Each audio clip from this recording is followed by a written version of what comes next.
परेशान तो रहूंगा ना पार्वती। आखिर एक बेटी का बाप जो ठहरा। पार्वती, अब उसके हाथ पीले करने का समय आ गया है। पर हमारी आनंदी तो अभी सिर्फ 9 साल की है।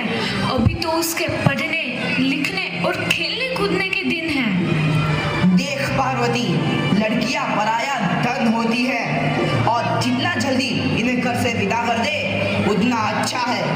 कल से आनंद की पढ़ाई लिखाई बंद। पर बापू, इसमें मेरी क्या गलती है? आप मुझे पढ़ाई करने क्यों नहीं देते? तेरी गलती है कि तू एक लड़की है। लड़का होती तो क्या बापू? लड़का होती तो क्या? ए लड़की, ज्यादा जबान ना चला, नहीं तो जबान हलक से खींचकर बाहर निकाल दूंगा। बापू, मैं पढ़ लिख कर कुछ बनना चाहती हूँ। मेरी पढ़ाई ना रोको बापू। आनंदी, तुझे पढ़ना है तो पढ़, लेकिन सारी उम्र बाप की छाती पर यूं बोझ बनकर ना बैठ। पर बापू, अभी तो मेरी उम्र पढ़ाई लिखाई की है। मुझे पढ़ लिख कर डॉक्टर बनना है। पढ़ाई पढ़ाई पढ़ाई, आज तो तेरी इन किताबों का काम तमाम करके ही छोड़ूंगा।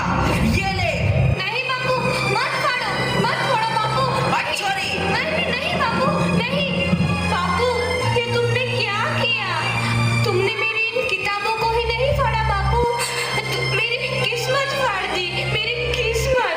ये कॉपी किताबें ना सिर्फ छोरों के हाथ में अच्छी लगती है। लड़कियों के हाथ में तो सिर्फ मेहंदी अच्छी लगती है, मेहंदी। पर बापू, मैं लड़की हूँ तो क्या हुआ? लड़का और लड़की तो हमारी दोनों आंखों के समान होते हैं। चुप कर आनंदी, और यह एहसान मान कि अब तक जिंदा है तू। कहीं बचपन में गला दबाकर मार दिया होता तो यह तेरी बकबक नहीं सुननी पड़ती आज।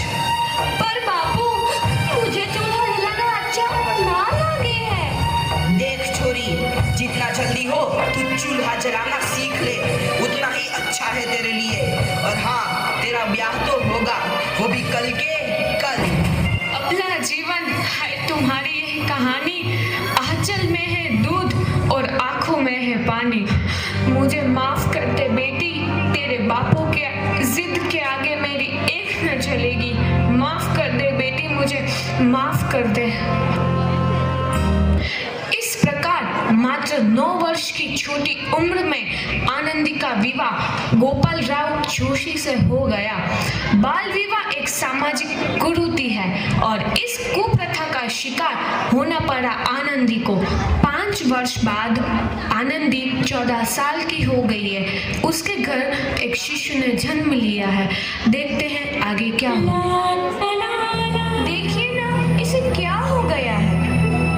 इसका माथा तो अंगार की तरह तप रहा है। इसे तो बहुत तेज बुखार है। आप बिना कुछ भी बोलते हैं। दीजिए मुझे।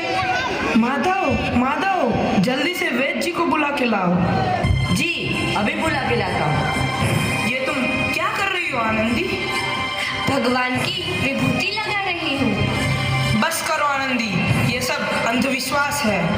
अरे आप यकीन तो कीजिए, भगवान की कृपा से इसका माथा ठंडा हो रहा है और बुखार भी उतर गया है ना बाबू? देखिए, दीजिए मुझे। उठो बाबू, आंखें खोलो, तुम्हें तुम्हारी माँ बुला रही है। आंखें खोलो, देखिए ना इसे क्या हो गया है। आंखें भी नहीं खोल रहा। आंखें खोलो बेटा। आप चुप क्यों है? आंखें खोलो बेटा, आंखें खोलो। आनंदी, हमारा बेटा कभी आंखें नहीं खोलेगा। नहीं, ऐसा नहीं हो सकता। मेरे बेटे को मुझसे कोई नहीं छीन सकता, कोई नहीं छीन सकता। पागल मत बनो आनंदी। माधव, माधव। आनंदी, बंद करो ये पागलपन। भगवान ने मेरा बच्चा छीन लिया।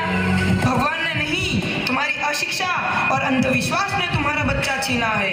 अगर तुम पढ़ी लिखी होती तो आज हमारा शिशु जीवित होता। तुम अनपढ़ थी आनंदी, अनपढ़। नहीं, अब मैं अनपढ़ नहीं रहूंगी। नहीं रहूंगी मैं अनपढ़। मैं पढ़ूंगी ताकि कल किसी और आनंदी को इलाज के अभाव में अपना बच्चा ना खोना पड़े। शाबाश।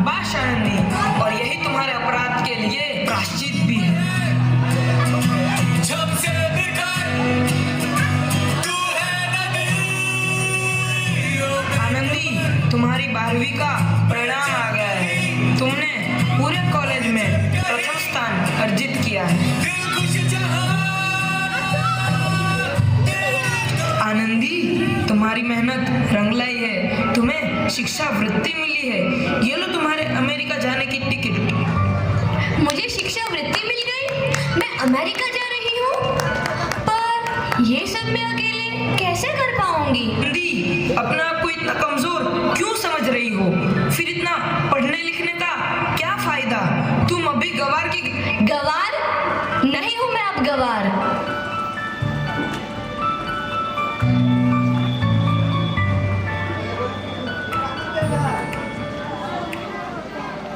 तो इस प्रकार 7 अप्रैल 1883 को आनंदी अमेरिका के पेंसिल्वेनिया के लिए रवाना हुई और 3 साल बाद उन्होंने डॉक्टर ऑफ मेडिसिन की उपाधि प्राप्त कर ली।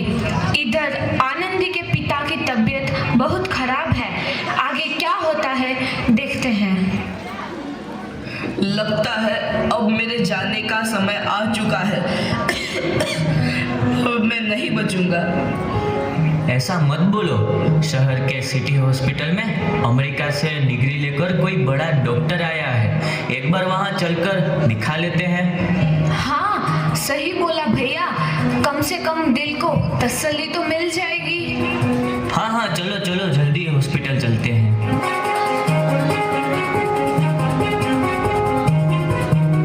इस मरीज की हालत तो बहुत ही खराब है। कोई चमत्कार ही इसे बचा सकता है। ऐसा मत बोलो भाई। डॉक्टर साहब कब तक आ जाएंगे?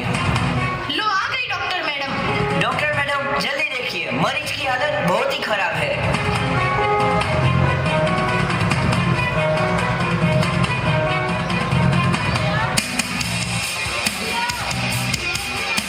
अब आप बिल्कुल ठीक हैं। मौत के मुंह से आपको बचाया है डॉक्टर मैडम ने। डॉक्टर साहब ने मुझे बचा लिया। मुझे मिलना है डॉक्टर साहब से। डॉक्टर साहब नहीं, डॉक्टर मैडम बोलो। डॉक्टर मैडम, उन्होंने ही तुम्हें जीवन दान दिया है। लो आ गई डॉक्टर मैडम, मिल लो उनसे।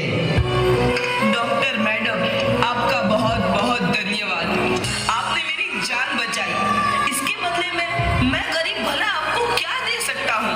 वचन, वचन चाहिए मुझे कि कभी ये नहीं कहोगे कि लड़कियां कुछ नहीं कर सकती। वचन? ये कैसा वचन? अरे श्यामलाल, तुमने पहचाना नहीं? तुम्हारी बेटी आनंदी। आनंदी? मेरी बेटी आनंदी? डॉक्टर? हाँ बाबू, वही आनंदी जिसके लिए बचपन में तूने चूल्हा और दूल्हा के अलावा कुछ नहीं सोचा था। आनंदी, आनंदी मेरी बेटी, मुझे माफ कर दे। मैं तेरा गुनहगार हूँ बेटी। नहीं नहीं बाबू, वही आनंदी जिसके हाथ पीले करके तुम उसकी सारी जिंदगी काला कर देना चाहते थे। माफ कर दे मुझे मेरी बच्ची, माफ कर दे। मैं तेरा अपराधी हूँ मेरी बच्ची, माफ कर दे। नहीं बाबू, मैंने तो तेरा एहसान चुकाया है। याद है ना अपना एहसान जो बचपन में तुमने मुझ पर किया था? ताने सुना सुना कर जीते जी मार डाला था मुझको। अब बोल, और किस किस को मारेगा? आनंदी बेटी, मुझे माफ कर दे मेरी बच्ची। मैं तेरा गुनहगार हूँ। बाबू, आपने ही तो बोला था किताबें सिर्फ बेटों के हाथ में अच्छी लगती है, बेटियों के हाथ में तो सिर्फ मेहंदी। बेटों और बेटियों में फर्क करना तो आंखों में फर्क करने समान है। एक का पढ़ना और दूसरे का ना पढ़ना सामाजिक अंधकार है बापू, सामाजिक अंधकार। उपकार मांगता हूँ मैं तुझ जैसी बेटी का, जिसने सारी उम्र मुझसे कुछ ना मांगा। मांगा तो सिर्फ बराबरी का दर्जा। वरना सच तो यह है कि मैं तेरी माफी के लायक भी ना हूँ। मुझ जैसा बाप तेरी बराबरी कर सके, उसके मैं लायक भी ना हूँ मेरी बेटी, मैं लायक भी ना हूँ।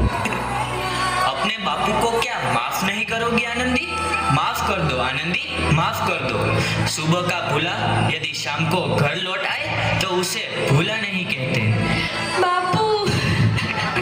तो इस प्रकार आनंदीबाई जोशी ने अपनी मेहनत और अटूट इरादे से न केवल भारत की पहली महिला डॉक्टर बनी, बल्कि आगे चल के उन लड़कियों के लिए सुनहरा रास्ता दिखा गई जो जीवन में कुछ कुछ करना चाहती थी।